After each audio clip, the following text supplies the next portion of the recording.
కీర్తన దావీదు రాసినటువంటి కీర్తన 51వ కీర్తన. ఎప్పుడు ఏ సందర్భంలో ఈ కీర్తనను దావీదు రాశాడు అని మనం ఆలోచన చేసినప్పుడు ఆ మొదటి వచనం పై భాగంలో చిన్న అక్షరాలతో రాసినటువంటి మాటలు మనం చదివితే ఆయన ఏ సందర్భంలో ఈ కీర్తన రాసాడో మనకు అర్థమవుతుంది. ఆ చిన్న వచనం ఏమనుందంటే, దావీదు బత్షెబ యుద్ధకు వెళ్ళిన తర్వాత నాతాను ప్రవక్త అతని యుద్ధకు వచ్చినప్పుడు అతను రచించినటువంటి కీర్తన.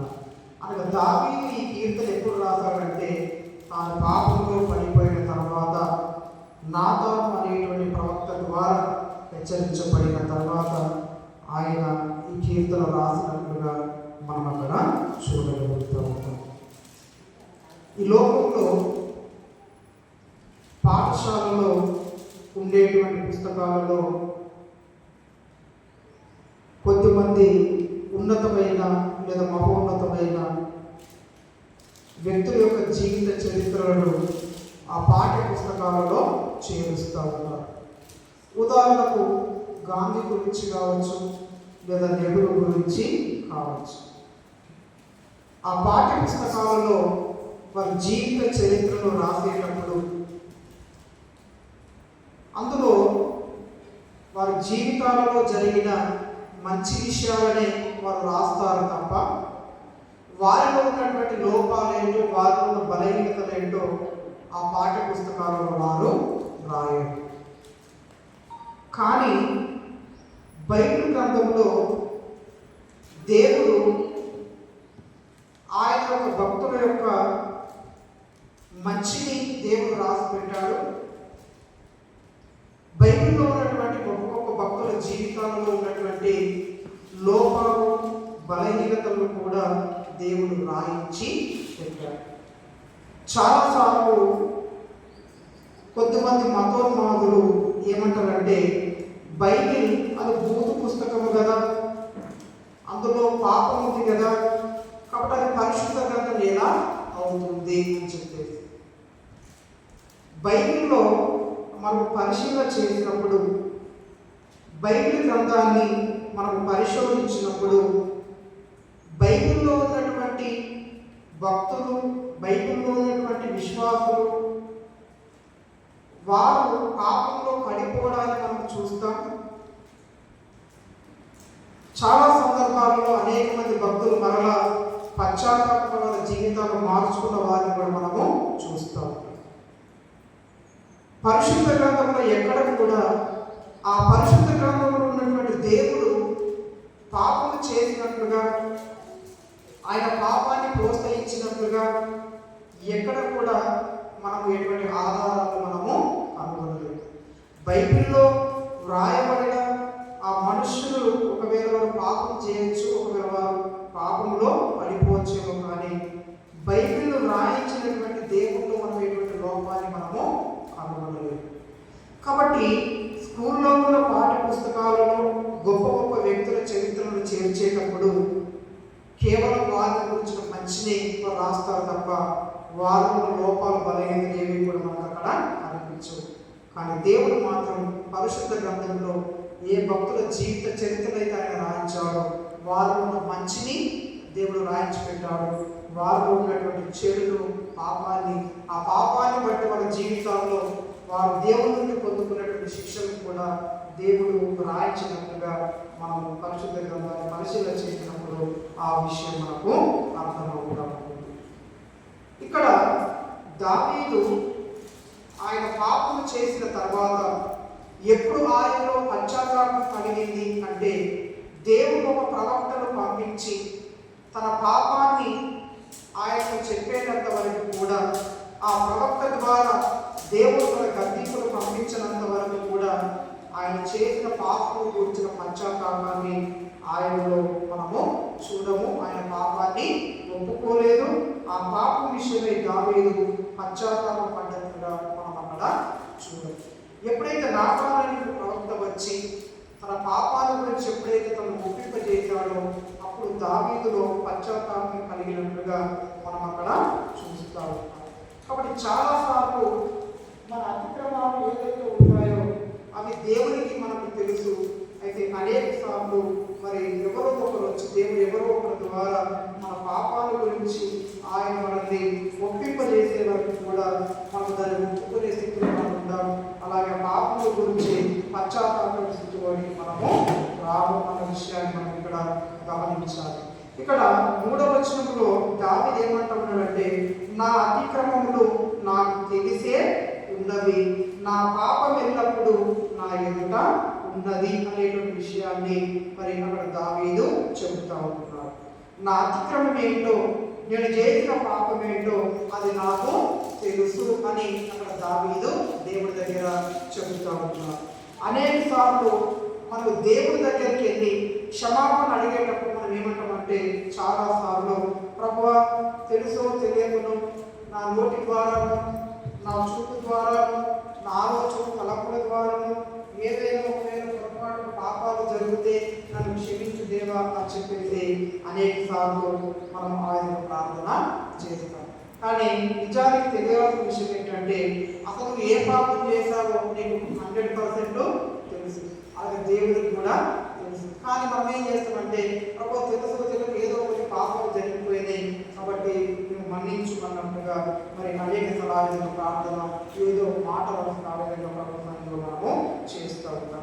కాబట్టి దేవునికి విరోధంగా మనం ఏ పాపం అయితే తెలుసామో అవన్నీ స్పష్టంగా మనకు తెలుసు కాబట్టి వాటిని స్పష్టంగా ప్రభు పాదం దగ్గరికి వెళ్ళిపోయి ఒక్కొక్కటిగా వాటిని ఒక్కొక్కటి విడిచిపెట్టేటువంటి వారిగా మనం ఉండాలన్నది ప్రభు యొక్క ఆలోచన. తర్వాత 4వ వచనంలో మనం చదువుకుంటున్నప్పుడు దావీదు ఏమంటాడు మరొక మాట అంటే, నీకు కేవలం నీకే విరోధముగా నేను పాపము చేసి ఉన్నాను, నీ దృష్టి ఎదుట నేను చెడుతనము చేసి ఉన్నాను అంటాడు. కాబట్టి మనం చేసే ప్రతి పాపము కూడా అది దేవుడికి వ్యతిరేకంగా చేసేటువంటి పాపముతో సమానం అన్న విషయాన్ని మనం ఇక్కడ గమనించాలి. నిజానికి ఇక్కడ దావీదు మరి బత్షెబ యొక్క భర్తకు మరి వ్యతిరేకంగా ఆయన పాపం చేసినట్లు మనము చూస్తాం. ఆయన చంపించినట్లుగా, తర్వాత ఈమెతో వ్యభిచరించినట్లుగా, వ్యభిచార నరహత్య అనేటువంటి పాపాన్ని ఆయన జరిగించినట్లుగా మనం అక్కడ చూస్తూ ఉంటాం. కానీ ఆయన మనుషులకు విరోధంగా నేను పాపం చేశానని అనట్లేదు, కానీ నేను నీకే వ్యతిరేకంగా నీకే విరోధంగా నేను పాపం చేశాను ప్రభు అని చెప్పేసి అక్కడ ప్రభు దగ్గర ఒప్పుకుంటున్నట్లుగా మనం అక్కడ చూస్తాం. కాబట్టి మధ్యాహ్న కాల సమయంలో మనం నేర్చుకోవాల్సిన మరొక పాఠం ఏంటంటే, మనుషులకు వ్యతిరేకంగా చేసిన ప్రతి పాపం కూడా అది దేవుడికి వ్యతిరేకంగా చేసిన పాపంతో సమానమే అనే విషయాన్ని మనం ఇక్కడ జ్ఞాపకము చేసుకోవాలి. అందుకే 4వ వచనం ఏమంటున్నాడు, నీకు కేవలం నీకే విరోధంగా నేను పాపము చేసి ఉన్నాను, నీ దృష్టి ఎదుట నేను చెడుతనము చేసి ఉన్నాను అని చెప్పేసి అక్కడ దావీదు ఒప్పుకున్నట్లుగా మనం అక్కడ చూస్తూ ఉంటాం. అలాగే ఆది కాండంలో మనం చదువుకుంటున్నప్పుడు 39వ అధ్యాయంలో యోసేపు గురించి మనం అక్కడ చూస్తూ ఉంటాం. ఆది కాండము 39వ అధ్యాయంలో మనం చదువుకుంటున్నప్పుడు యోసేపు గురించి మనం అక్కడ కొన్ని విషయాలు మనం అక్కడ చూస్తాం. ఆది కాండము 39వ అధ్యాయము 6 నుంచి 10 వచనాలు. యోసేపు తన అన్నల ద్వారా అమ్మబడి ఐగుప్తులోకి తీసుకుని రాబడిన తర్వాత పోతిఫర్ అనేటువంటి అతని ఇంటిలో ఉన్నప్పుడు జరిగినటువంటి సంఘటన. ఆ పోతిఫర్ ఇంటిలో యోసేపు ఉన్నప్పుడు ఏం జరిగింది అనేటువంటి విషయాన్ని మనం అక్కడ చూస్తూ ఉంటాం. ఆదికాండం 39వ అధ్యాయము 6 నుంచి 11 వచనాల వరకు. అతడు అనగా ఇక్కడ పోతిఫరు తనకు కలిగినదంతయు యోసేపు చేతికి అప్పగించి తాను ఆహారం తినట తప్ప తనకేమి ఉన్నదో ఏమి లేదో విచారించిన వాడు కాడు. యోసేపు రూపవంతుడును సుందరుడనై ఉండెను. అటు తర్వాత అతని యజమానుని భార్య యోసేపు మీద కన్ను వేసి తనతో శయనించుమని చెప్పాను. అయితే అతడు ఒప్పక, నా యజమానుడు తనకు కలిగినదంతటి నా చేతికి అప్పగించడు కదా, నా వశమున తన ఇంటిలో ఏమి ఉన్నదో అతడు ఎరుగడు, ఈ ఇంటిలో నాకంటే పైవాడు ఎవడునూ లేడు, నీవు అతని భార్య అయినందున నిన్ను తప్ప మరి దేనిని నాకు అప్పగింపక ఉండలేదు.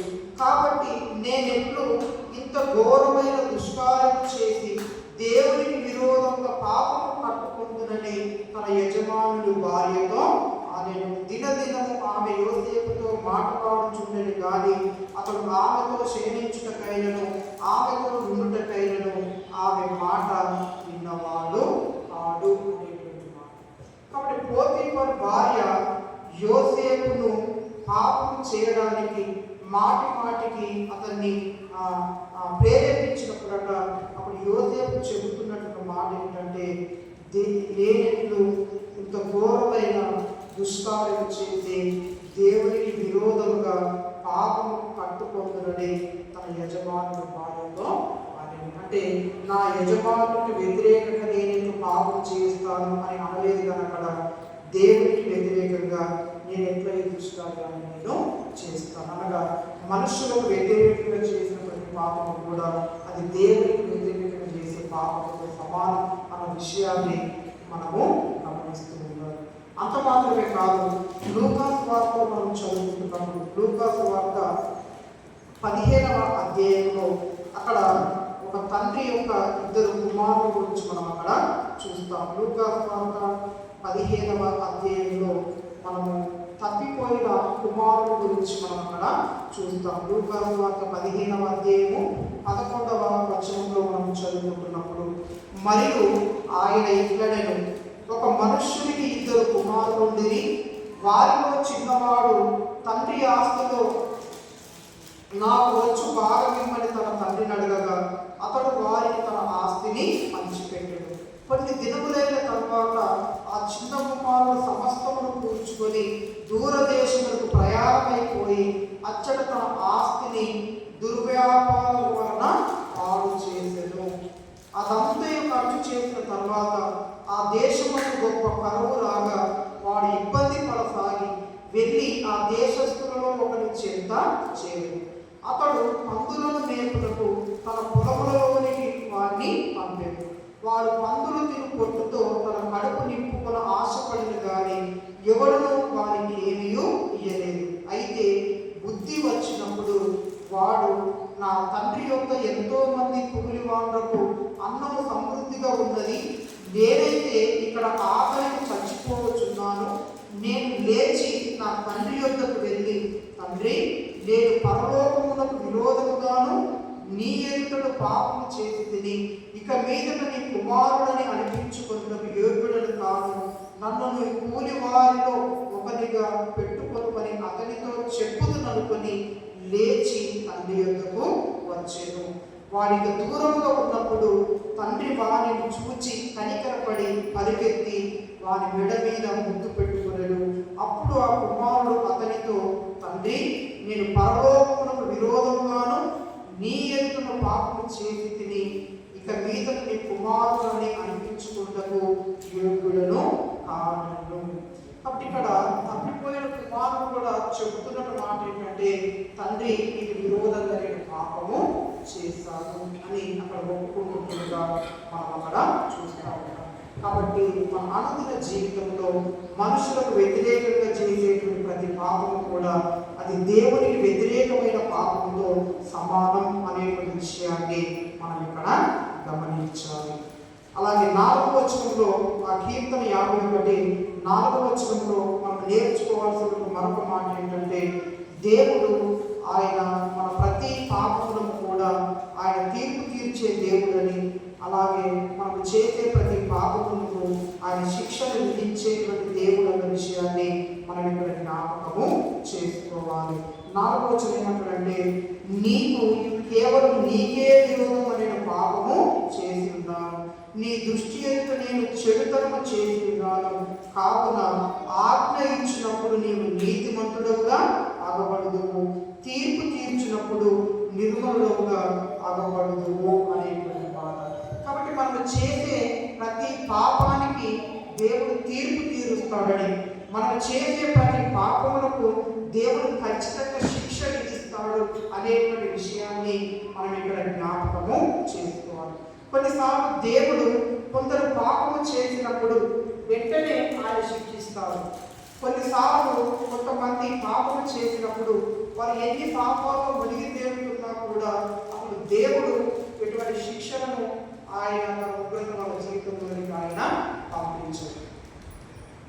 కాబట్టి దేవుడు కొన్నిసార్లు ఆయన మనం పాపం చేయగానే వెంటనే ఆయన శిక్షలను పంపిస్తాడట. ప్రకటన గ్రంథం 3వ అధ్యాయము 19వ వచనంలో మనం చదువుకుంటున్నప్పుడు అక్కడ ఒక మాట ఉంటుంది కదా. ప్రకటన 3వ అధ్యాయము 19వ వచనము, నేను ప్రేమించు వారిని అందరినీ గద్దించి శిక్షించుచున్నాను గనక నీవు ఆసక్తి కలిగి మారు మనసు పొందుము అనేటువంటి మాట. కాబట్టి దేవుడు మనల్ని ప్రేమిస్తున్నప్పుడు, మనము దేవుడిని ప్రేమించే వారిని మనం ఉంటున్నప్పుడు దేవుడు ఏం చేస్తాడంటే మనం ఏ చిన్న పొరపాటు చేసినా, ఏ చిన్న పాపం చేసినా వెంటనే దేవుడు తన శిక్షను మన మీదకి పంపించడం ద్వారా ఆయన మనల్ని క్రమశిక్షణలో పెడతా ఉంటాడు. ఒకవేళ మనం దేవుడిని ప్రేమించకుండా ఉంటే, దేవుడు మనల్ని ప్రేమించకుండా ఒకవేళ ఆయన విడిచిపెట్టినట్లయితే మనం ఎన్ని పాపాలు చేసినా, ఎన్ని పొరపాటు చేసినా కూడా ఆయన మనం గాలికి వదిలేసే విధానంలో ఆయన ఉంటా ఉంటారు. తల్లిదండ్రులు మనం కూడా అనేక సార్లు పిల్లలు కొన్నిసార్లు హెచ్చరిస్తూ ఉంటారు, గద్దిస్తూ ఉంటారు, కొన్నిసార్లు శిక్షిస్తూ కూడా ఉంటారు. ఇక వాడు వినకపోతే మరి గాలికి వదిలేస్తే నువ్వు ఏమన్నా కాదు, నేను చెప్పేటోని కాదు, నువ్వు బతుకు సాగు నువ్వు ఏమన్నా కాదు, ప్రయోగులుగా పనికి మాత్రమే కాదు, ఏమన్నా కాదు అని చెప్పేసి విడిచిపెట్టే సందర్భాలు కూడా పిల్లల జీవితాల్లో ఉన్నట్టుగా, అలాగే దేవుడు కూడా కొన్ని సందర్భాలలో ఆయన మనం ఏదైనా పొరపాటు చేసిన వెంటనే తన శిక్షను పంపించడం ద్వారా మనం క్రమశిక్షణ పెట్టే దేవుడు ఉంటాడట. అలాగే కొన్నిసార్లు మనం ఎన్ని పాపాలు చేసినా ఇక మనల్ని విడిచిపెట్టేస్తాడు, మన నాశనానికి, మన పాపానికి మానడానికి. అందుకే ప్రకటన గ్రంథంలో 22వ అధ్యాయంలో దేవుడు అంటాడు కదా, అక్కడ ప్రకటన 22:11-12 వచనాలు మనం చదువుకుంటున్నప్పుడు, అన్యాయం చేయవాడు ఇంకను అన్యాయమే చేయలేదు, అపవిత్రుడైన వాడు ఇంకను అపవిత్రుడుగానే ఉండలేదు, నీతిమంతుడు ఇంకను నీతిమంతుడుగానే ఉండలేదు, పరిశుద్ధుడు ఇంకను పరిశుద్ధుడుగానే ఉండలేదు. ఇదిగో త్వరగా వచ్చుచున్నాను, వాని కిరవ చొప్పున ప్రతి వారికి ఇచ్చుటకు నేను సిద్ధపరిచిన జీవితం నా యొద్ద ఉన్నది అని. కాబట్టి చెబితే వినప్పుడు తల్లిదండ్రులు మన పిల్లల్ని ఎలాగైతే వదిలిపెడతాము, దేవుడు కూడా ఆయన అనేక సందర్భాల్లో కొన్నిసార్లు మనల్ని విడిచిపెట్టాలా ఏంటి, దేవుడు అసలు పట్టించుకోవట్లేదేంటి. ఒకప్పుడు ఏ చిన్న పాపం చేసినా వెంటనే దేవుడు నన్ను శిక్షించి క్రమశిక్షలో పెట్టేవాడు. ఇప్పుడు ఎన్ని పాపాలు చేసినా, ఇంతకాలం గడిచిపోతున్నా దేవుడు అసలు ఒక శిక్ష పంపించట్లేదు, ఒక ఆయన క్రమశిక్షణము చేయడం లేదు అనే ఆలోచన కొన్నిసార్లు అది కలుగుతూ ఉన్నారు. కాబట్టి ఈ మధ్యాహ్న కాల సమయంలో మరి మనం నేర్చుకోవాల్సిన పాఠం ఏంటంటే, దేవుడు మన ప్రతి పాపానికి ఆయన తీర్పును తీరుస్తాడు. మన పాపాలు బట్టి ఆయన శిక్షిస్తాడు, ఆయన మన క్రమశిక్షణము చేసేటువంటి దేవుడని. అలాగే దేవుడు కొన్నిసార్లు మన పాపం చేసిన వెంటనే ఆయన మనకు శిక్షిస్తాడు, మనకు దారిలో పెడతాడు. కొన్నిసార్లు ఒకవేళ దేవుడు మనం అలానే కొనసాగుతూ ఉంటే ఆయన మనకు దారిని వదిలేస్తాడు. అది మనకు శాపగ్రస్తమైన విషయాన్ని కూడా మనం ఇక్కడ జ్ఞాపకము చేసుకోవాలి. ఇక్కడ 5వ వచనంలో దావీదు మరొక మాట అంటాడు కదా దేవుని దగ్గర. కీర్తన 51:5వ వచనంలో దావీదు మరొక మాట ఏమంటాడంటే, నేను పాపంలో పుట్టిన వాడను, పాపంలోనే నా తల్లి నన్ను గర్భమున ధరించెను అనేటువంటి మాట. కాబట్టి దావీదు దేవుని దగ్గర ఒప్పుకుంటాడు, ప్రభువా అసలు నా స్వభావమే పాపపు స్వభావం, అసలు నా బుద్ధే పాపపు బుద్ధి, అసలు నాలో ఏ మంచి కూడా లేదు. ఒకవేళ ఉంది అంటే చెడు మాత్రమే నాలో ఉంది, నాలో ఏ మంచి లేదు అని ఆయన నేనే పాపి ప్రభువా, అసలు నా బుద్ధే మంచిది కాదు ప్రభువా, అసలు నా స్వభావమే పాప స్వభావం ప్రభువా అని చెప్పేసి మరి దావీదు తన పాపాన్ని, తన పాపం యొక్క స్వభావాన్ని దేవుని దగ్గర ఒప్పుకుంటున్నట్లుగా ఆయన ఉంటా ఉన్నాడు. కానీ తన పాపం వేరే వారి మీదకి ఆయన నెట్టేటువంటి విషయాన్ని మనం ఇక్కడ జ్ఞాపకము చేసుకోవాలి. కాబట్టి ప్రభువా నేనే పాపిని, నా స్వభావమే పాప స్వభావం, అసలు నా బుద్ధే పాపబుద్ధి ప్రభువా అని చెప్పేసి తన పాపాన్ని తన మీదనే వేసుకుంటున్నాడు. కానీ దాని ఇతరుల మీదకి ఆయన నెట్టేటువంటి వాడిగా లేడు. నా పాపానికి కారణం ఫలానా ఫలానా ఫలానా అని చెప్పేసి ఎవరి మీదకో దాన్ని నెట్టేవాడు దావీదు లేడు కానీ ప్రభువా నేనే పాపమని దేవుని దగ్గర ఒప్పుకుంటున్నట్లుగా అక్కడ మనము చూస్తూ ఉంటాం. ఒక సందర్భంలో ఒక వీధి చివరన ఒక నల్లటి దుప్పటి కప్పుకొని ఒక వ్యక్తి కూర్చొని ఏడుస్తూ ఉన్నాడు.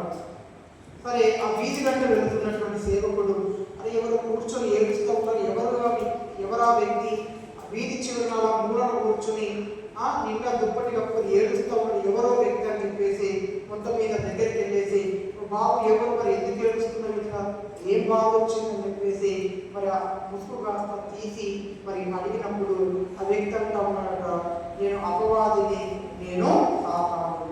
ఎందుకు ఏడుస్తావు, నీకు ఏం బాధ వచ్చింది, ఏం కష్టం వచ్చింది అని చెప్పేసి మరి ఆ సేవకుడు అపవాదిని అన్నప్పుడు మరి అపవాది ఏమంటున్నాడంటే ఈ ప్రాంతంలో నివసించేటువంటి క్రైస్తవులందరూ కూడా, ఈ వాడలో నివసించేటువంటి క్రైస్తవులందరూ కూడా వాళ్ళు ఇష్టానుసారంగా జీవిస్తూ వాళ్ళు చేసిన పాపాలను కూడా మన నా మీదనే పెడుతూ ఉంటున్నారు. వాళ్ళ ఇష్టానుసారంగా పాపాలు చేస్తూ ఇష్టం వచ్చిన బతుకుతూ ఉంటున్నారు. వాళ్ళ చివరికి వచ్చేసి అన్నీ కూడా నా మీదనే పెడుతూ ఉన్నారు. వాళ్ళ పాపానికి కారణం నేనేనని మొత్తం మీద పాపమంతా చేసి దాన్ని తీసుకొని వచ్చి వాళ్ళ మీద వేసుకోకుండా దాన్ని తీసుకొని వచ్చి అపవాదము శోధించింది, అపవాదము ప్రేరేపించింది, అందుకే నేను పాపం చేసినది మొత్తం మీద నన్ను బాధ మొత్తం మీద నేరమవుతూ నా మీదనే వేస్తూ ఉన్నారు. కానీ వాళ్ళ నేరాన్ని బాధ వాళ్ళు వేసుకోవట్లేదు, అందుకే ఏడుస్తూ ఉంటామని చెప్పేసి అపవాది ఆ సేవకుడితో చెప్తున్నారు. అప్పుడు సేవకుడు సరే నేను వెళ్ళి మొత్తం మీద వాళ్ళకి కౌన్సిలింగ్ ఇచ్చేసి మరి బాబు మీ పాపాన్ని మీరే బాధ్యత అపవాది కాదు అని చెప్తారని అపవాదిని మాట్లాడి పంపించేశారు. కాబట్టి చాలా సందర్భాలలో మనం అనేక సార్లు పాపంలో పడిపోవడానికి గల కారణం ఏంటంటే మన సొంత దురాశలే. మన దురాశలను బట్టి, మన అత్యాశలను బట్టి, మన పాప స్వభావాలను బట్టి అనేక సార్లు దేవునికి విరోధమైన పాపాలను మనం పడిపోతూ దేవునికి అవిధేయులుగా మనం మారిపోతూ మన చివరిగా దాన్ని తీసుకొని వచ్చేసి ప్రభా నేనే పాపని మొక్కుకోకుండా ప్రభా నేను పాపం చేయడానికి కారణం ఫలాని వ్యక్తులు, ఫలాని మనుషులు, లేకపోతే ఫలాని సాధారణ మనుషులు ఆయన వాళ్ళని ప్రేరేపించి మొత్తం నాకు పాపలు పడగొట్టి ప్రభావ నేను మంచోని అన్నట్టుగా అనేక సార్లు ఆ విధంగా మనము చూస్తాం. అందుకే యాకోబు భక్తుడు ఏమంటాడంటే మొదటి అధ్యాయంలో 14 నుంచి 16 వచనాల్లో యాకోబు పత్రికలో యాకోబు భక్తుడు ఏమంటాడంటే మొదటి అధ్యాయంలో మరి 14 నుంచి 16 వచనాలు, యాకోబు పత్రిక మొదటి అధ్యాయం 14 నుంచి 16 వచనాలు. ప్రతివాడును తన స్వకీయమైన దురాశ చేత ఇవ్వబడి మరణ కొనుపబడిన వాడే శోధింపబడును. దురాశ గర్భము ధరించి పాపమును కనగా పాపము పరిపక్వమై మరణమును అగును అనేటువంటి మాట. కాబట్టి ప్రతివాడు కూడా తన స్వకీయమైన దురాశల చేత ఇవ్వబడి మరుగొల్పబడిన వాడే శోధింపబడును. అనగా మనిషి తన దురాశను బట్టి, మనిషి తన అత్యాశను బట్టి పాపంలో పడిపోతున్నాడు అని దాన్ని ఎవరి మీదకో, ఇతరుల మీదకో, అపవాది మీదకో దాన్ని నెట్టేసేటువంటి వారిగా ఉంటున్నట్లుగా మనం అక్కడ చూస్తూ ఉంటాం. కాబట్టి మన పాపములకు బాధ్యులు 100% బాధ్యులు మనమే కానీ ఎవరో కాదన్న విషయాన్ని మనం ఇక్కడ జ్ఞాపకము చేసుకోవాలి. ఆది కాలంలో మరి ఆదాము అవ్వలు పాపం చేసినప్పుడు అక్కడ దేవుడు అపవాదిని పూర్తి బాధ్యుడిగా దేవుడు అక్కడ చేయలేదు, కానీ ఆదాము అవ్వలను కూడా శపించినట్టుగా మనం అక్కడ చూస్తాం. ఇప్పుడు ఆదాము అవ్వలు దేవుడు తినవద్దు అన్న పండును తిన్న తర్వాత వారు పాపంలో పడిపోయిన తర్వాత దేవుడు వారి దగ్గరకు వచ్చినప్పుడు ఆదాము ఎందుకు ఇట్లా చేసినాం అంటే ఆదాము తీసుకెళ్ళి భార్య మీద అవ్వ మీద వేధిస్తాడు. నీవు నాకు ఇచ్చిన స్త్రీ మొత్తం మీద నన్ను శోధించుకు, నన్ను ప్రేరేపించుకు, నా చేత పండును తినిపించింది. ఆదాము తన తప్పు తీసుకెళ్ళి ఇప్పుడు అవ్వ దగ్గరికి వెళ్ళి ఏంటి మీద తప్పు చేసినామంటే ఆమె తీసుకెళ్ళి సర్పం మీద, అపవాదం మీద వేసినట్టుగా. కాబట్టి దేవుడు ఆ విషయంలో సంపూర్ణంగా అపవాదమే దేవుడు బాధ్యులుగా చేసి దాన్ని ఒక్కరినే శిక్షించలేదు, కానీ దేవుడు ఆదాము అవ్వలను కూడా బాధ్యులుగా చేసి వారిని కూడా అక్కడ శపించినట్టుగా మనము చూస్తాం. ఆదామును అవ్వను శపించినట్లు మనం అక్కడ చూస్తాం. ఆదికాండంలో 3వ అధ్యాయంలో 16-19 వచనాల విషయం మనం అక్కడ చదువుతాం. ఆదికాండం 3వ అధ్యాయము 16వ వచనంలో, ఆయన స్త్రీతో, నీ ప్రయాసమును నీ గర్భవేదనను నేను మిక్కిలి హెచ్చించెదను, వేదనతో పిల్లలను అందుకు, నీ భర్తేడను నీకు వాంఛ కలుగును, అతడు నీకు ఏగునని చెప్పాడు. ఆయన ఆదాముతో, నీవు నీ భార్య మాట విని తినవద్దని నేను నీకు ఆజ్ఞాపించిన వృక్ష ఫలములు తింటివి గనక నీ నిమిత్తం నేల శపింపబడి ఉన్నది, ప్రయాసముతోనే నీవు బ్రతుకు తిరుగునని దాని పంట తిందువు, అది ముండ తుప్పలను గచ్చ పొదలను నీకు మొలిపించును, పొలములోని పంట తిందువు, నీవు నేలను తిరిగి చేరు వరకు నీ ముఖపు చెమట కార్చి ఆహారము తిందువు, ఏదైనగా నేల నుండి నీవు తీయబడితివి, నీవు మన్నే గనక తిరిగి మన్నైపోదు అని చెప్పాడు. ఇక్కడ ఆదాము అపవాదు వేశాడు, తీసుకెళ్ళి సర్పం మీద అపవాదు మీద నేరాన్ని వేసింది. కానీ దేవుడు సర్పాన్ని సంపూర్ణ నేరస్తులను పాత్రలు చేయలేదు, కానీ అటు అపవాదిని సర్పాన్ని శపించాడు. అలాగే సర్పం యొక్క శోధనలో పాపం చేసినటువంటి దీన్ని కూడా ఆదాము అవ్వడం కూడా దేవుడు తీర్పు తీర్చి వారిని శిక్షించినట్టుగా మనం అక్కడ చూస్తూ ఉంటాం. కాబట్టి అనేక సార్లు మన నేరాన్ని మనం ఒప్పుకోకుండా దేవుడి దగ్గరికి వెళ్ళి, ప్రభు నేను మంచోనే కానీ మరి ఫలాలు నన్ను ఇక్కడ ప్రేరేపించు, ఇక్కడ వాళ్ళు నాకు ఆశ గురించు, అందుకే నేను మోసపోయి పాపంలో పడ్డా అన్నట్టుగా మనం మంచోళ్ళం అన్నట్టు మళ్ళా దేవుని దగ్గర మనం ఆయుధంగా నిరూపించుకోవడానికి, మన తప్పులను ఒప్పుడుగా చేసుకోవడానికి అనేక సార్లు దేవుని దగ్గర ప్రయాస పడతాము. కానీ దావీదు ప్రభు నిజమే, నేను పాపిని ప్రభు, నా బుద్ధి అటువంటిది, నా స్వభావమే అటువంటిది అని చెప్పేసి అక్కడ దావీదు ఒప్పుకున్నట్లు మనము చూస్తూ ఉంటాం. చాలాసార్లు కొన్ని లోకంలో అత్తకుడు ఉన్నాడు అనుకో, మరి బాబు ఎందుకు హత్య చేశాడు అంటే ఆ ఆత్మలను ప్రేరేపించింది కాబట్టి నేను హత్య చేసిన అంటే విడిచిపెట్టేవి ఆ దురాత్మని పట్టుకొని శిక్షించాడు కదా. ఎందుకు దొంగతనం చేశాడు అంటే నేను బాధ్యత కాదు, దొంగతనాన్ని ప్రేరేపించే ఆత్మలను ప్రేరేపించే దొంగతనం చేసిన కాబట్టి నేను మంచిగా విడిచిపెట్టు దాన్ని పట్టుకోవాలని చెప్పేసి అంటే అది కరెక్ట్ కాదు. అది ఎందుకు వ్యభిచారం చేశాడంటే వ్యభిచారం ఆత్మలను ప్రేరేపించింది, వ్యభిచారం చేశాను, నాదేం తప్పలేదు అంటే అది కరెక్ట్ ఏమి కాదు. అవ్వలు ఏమన్నారు చూడండి, మాదేం లేదు బాబు, అపవాదం ప్రేరేపించిన పాపం చేసేవారు, వాళ్ళు ప్రేరేపించిన పాపం చేసేవారు కాదన్నట్లుగా మరి అనేక సార్లు మన తప్పులను మనం దేవుని దగ్గర ఒప్పుకోకుండా మనుషుల మీదను పరిస్థితుల మీదను ఒకవేళ వేరే అపవాదు మీదను వాటి మీద మనం మోపుతూ ఉంటాం. కాబట్టి అది మనకు ప్రేరేపించింది, వాళ్ళ ఆశ గురించిన విధంగా మభ్యపెట్టు, అందుకే నేను పాపంలో పడిపోయాను అని మన తప్పులను ఎదురు మీద మోపేవాడు మనము ఉంటాం. అందుకే యేసుక్రీస్తు ఏమంటారంటే లూకా సువార్త 11వ అధ్యాయం 4వ వచనంలో యేసుక్రీస్తు ఒక మాట అంటారు కదా. లూకా సువార్త 11వ అధ్యాయం 4వ వచనంలో యేసుక్రీస్తు ఒక మాట అంటారు కదా. లూకా సువార్త 11వ అధ్యాయం 4వ వచనం, మేము మా పచ్చి ఉన్న ప్రతి వాడిని క్షమించి ఉన్నాము కనుక మా పాపములను క్షమించుము అనేటువంటి మాట ప్రభు నేర్పుతున్నట్లుగా మనం అక్కడ చూస్తాం. కాబట్టి మా అపరాధములను క్షమించుము అని మనం ప్రార్థించాలి తప్ప ప్రభు సాతానులను ప్రేరేపించాలి, మనుషులను ప్రేరేపించాలి, నేను మంచోడిని అన్నట్లుగా మనం ఎప్పుడు కూడా ప్రభు దగ్గర చెప్పకూడదు. కాబట్టి దావీదు మరి దేవుని దగ్గరికి వెళ్ళిపోయి అంటాడు కదా, ప్రభు నా తల్లి పాపములోని నన్ను కన్నది, నా స్వభావమే పాపం ప్రభావం ప్రభు, అసలు నా ఉద్దేశం అనేది కాదు, నా పాపములకు సంపూర్ణ బాధ్యత నాదే అని చెప్పేసి దావీదు దేవుని దగ్గర తన పాపాన్ని ఒప్పుకుంటున్నట్లుగా మనం అక్కడ చూస్తూ ఉంటున్నాం. తర్వాత 7-10 వచనాలు మనం చదువుకున్నప్పుడు దావీదు ఏమంటాడంటే, నేను పవిత్రుడనగునందు కదా. ఎప్పుడైతే మన పాపానికి సంపూర్ణ బాధ్యత మనమే అన్న విషయం నీకు అర్థమైనప్పుడు, నువ్వు ఒప్పించబడ్డప్పుడు నెక్స్ట్ జరిగేటువంటి కార్యమే నీరు అంటే దేవుని దగ్గరికి వెళ్ళిపోయి ప్రభు నన్ను క్షమించవా, నన్ను పవిత్ర కాల్చవా అనేటువంటి ప్రార్థన.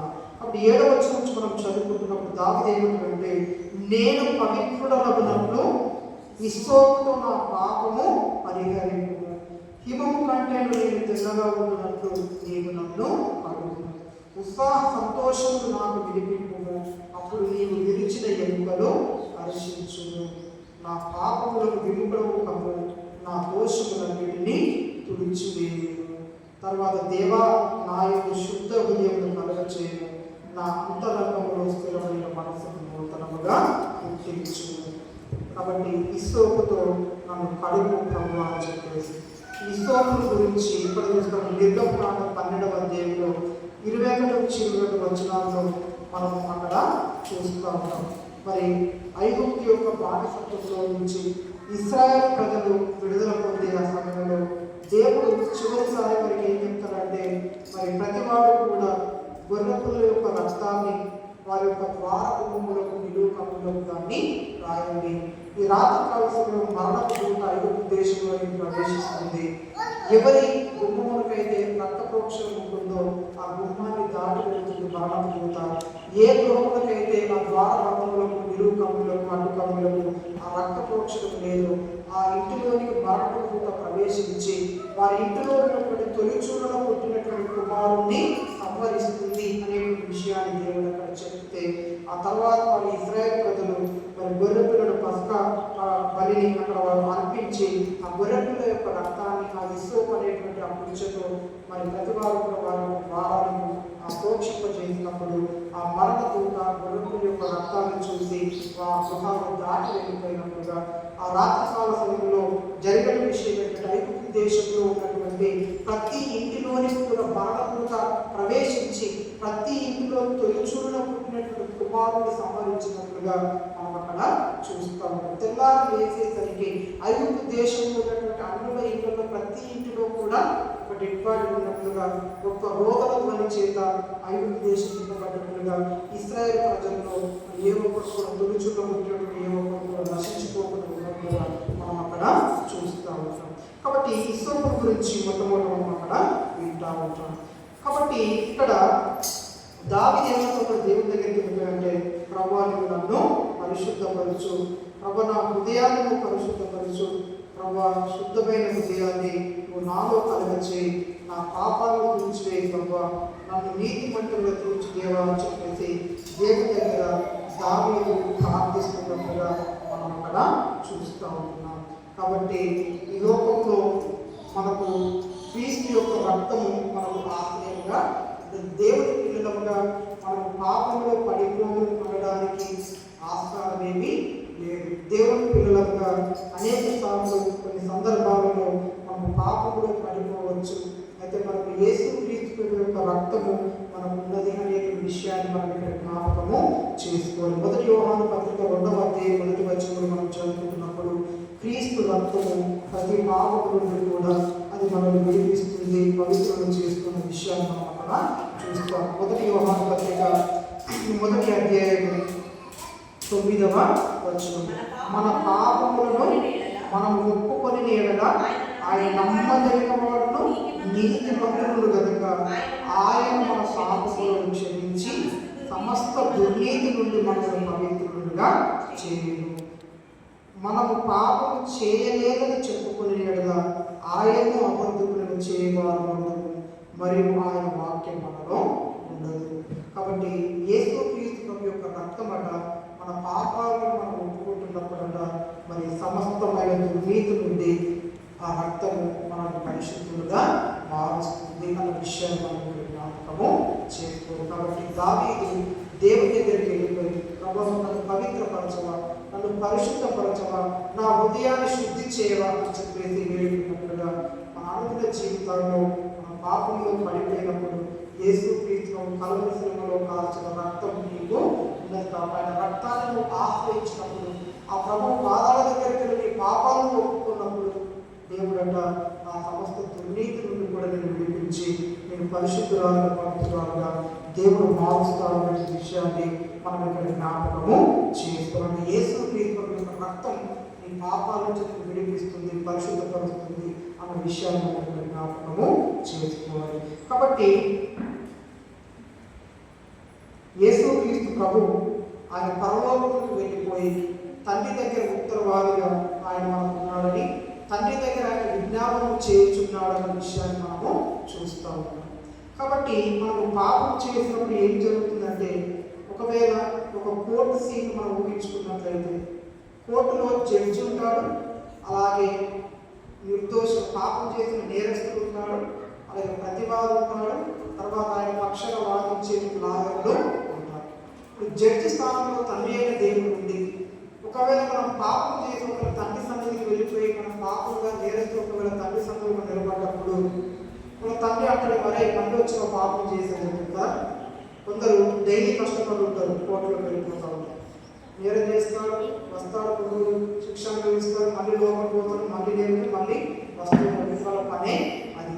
కాబట్టి ఒకవేళ తండ్రి అయిన దేవుడు ఒకవేళ మన వైపు చూసి, ఒరే మళ్ళీ వచ్చేవారు మొన్ననే క్షమించి విడిచిపెడితే గారు మొన్ననే క్షమించి పాపాన్ని కొట్టేసి మొత్తం పంపించేసి మళ్ళీ వచ్చేవారు అన్నప్పుడు అప్పుడు వేసుకోమంటాడట, తండ్రి నన్ను బట్టి అతను నీవు క్షమించు, నా రక్తాన్ని బట్టి అతను నీవు క్షమించు, అతని నేరాన్ని మన్నించు అని చెప్పేసి మరి అనేక సార్లు యేసు క్రీస్తు మనల గురించి తండ్రి దగ్గర ఆయన మొరపెట్టేవాడు, మన పక్షాన ఆయన వాదించేవాడుగా యేసు క్రీస్తు ఆయన మనకు ఉంటాడు. కాబట్టి మనల్ని బట్టి తండ్రి మనల్ని పవిత్రపరచడం క్షమించడం కానీ, యేసు క్రీస్తు ప్రభువుని బట్టి ఆయన శిలువ బలియాగాన్ని బట్టి ఆయన పరిశుద్ధమైన ఆ రక్తాన్ని బట్టి తండ్రి అయిన దేవుడు ఆయన మనల్ని క్షమిస్తాడు, ఆయన మనల్ని పరిశుద్ధపరుస్తాడు, ఆయన మనల్ని తన సన్నిధిలో ఆయన చేర్చుకునే దేవుడిగా ఉంటాడు. ఇది మనం నేర్చుకోవాల్సిన మరొక విషయం.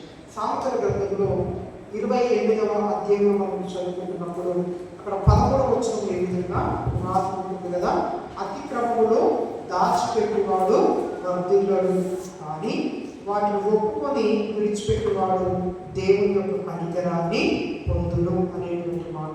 అలాగే కీర్తనల గ్రంథంలో 66వ కీర్తన 18వ వచనంలో మనం చదువుకుంటున్నప్పుడు, నా హృదయంలో నేను పాపమును లక్ష్యం చేసిన ఎడల ప్రభువు నా మనవిని వినకపోవును అనేటువంటి మాట.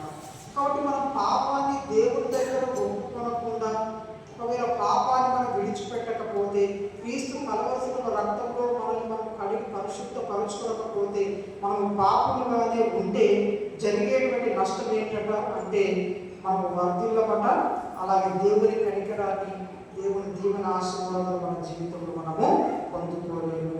అలాగే మన ప్రార్థన దేవుడు లక్ష్య పెట్టాడు, మనల్ని లక్ష్య పెట్టాడు, మన ప్రార్థన దేవుడు లక్ష్య పెట్టాడు.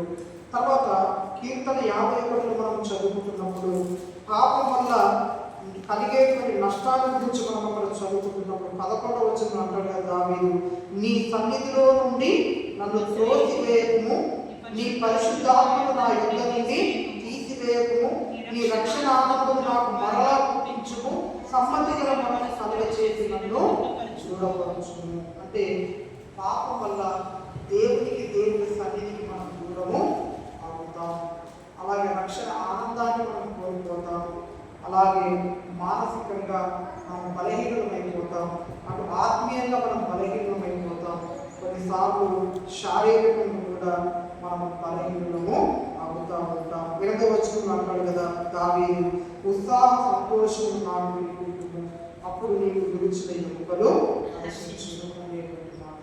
కాబట్టి పాపం వల్ల శారీరకంగా, ఆధ్యాత్మికంగా, మానసికంగా అన్ని విషయాలు కూడా మనం బలహీనము అవుతాం, దేవుని కనికరానికి మనం దూరం అయిపోతాం, అలాగే దేవుడు మన ప్రార్థన ఆలకించడు.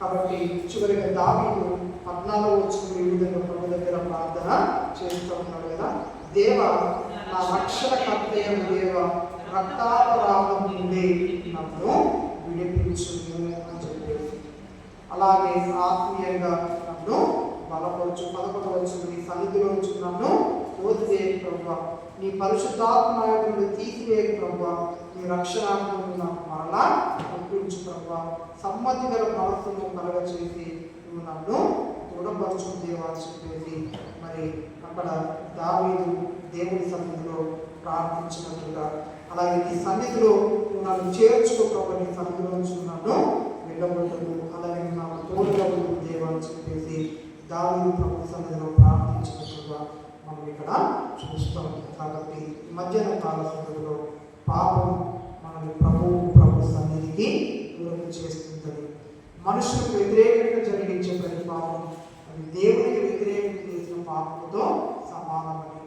అలాగే మనం చేసిన ప్రతి పాపాన్ని గురించి దేవుడు తీర్పు తీరుస్తాడని, ప్రతి పాపానికి దేవుడు శిక్షను ఆయన విధిస్తాడు.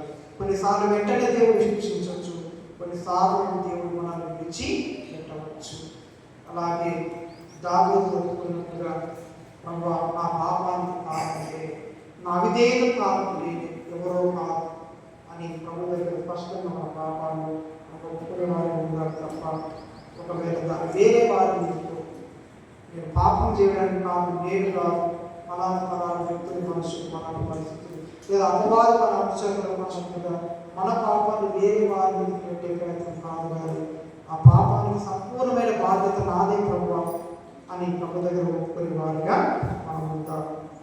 అలాగే ప్రభు సన్నిధిలోకి వెళ్ళిపోయి, ప్రభువా నా పాపాలు నీవు కడుగుతున్నాను, పరిశుద్ధపరచు ప్రభువా, నీ కనికరాన్ని పొందుకునే వాడిగా, అలాగే నా ప్రార్థన సన్నిధికి చేరినట్లుగా, అలాగే ప్రభువా ఆధ్యాత్మిక మానసిక అన్ని విషయాల్లో నీ చేత బలపరచబడి నీ సన్నిధిలో జీవించేవాడిగా, నీకు పొందుకునేవాడి ఉండగలిగినట్లుగా నీ సహాయం మాకు దయచేసి ప్రభు అని చెప్పేసి ప్రభు సన్నిధిలో మనం ప్రార్థన చేద్దాం. అందరం లేచి నిలబడదాం, ప్రభు సన్నిధిలో ప్రార్థన చేద్దాం.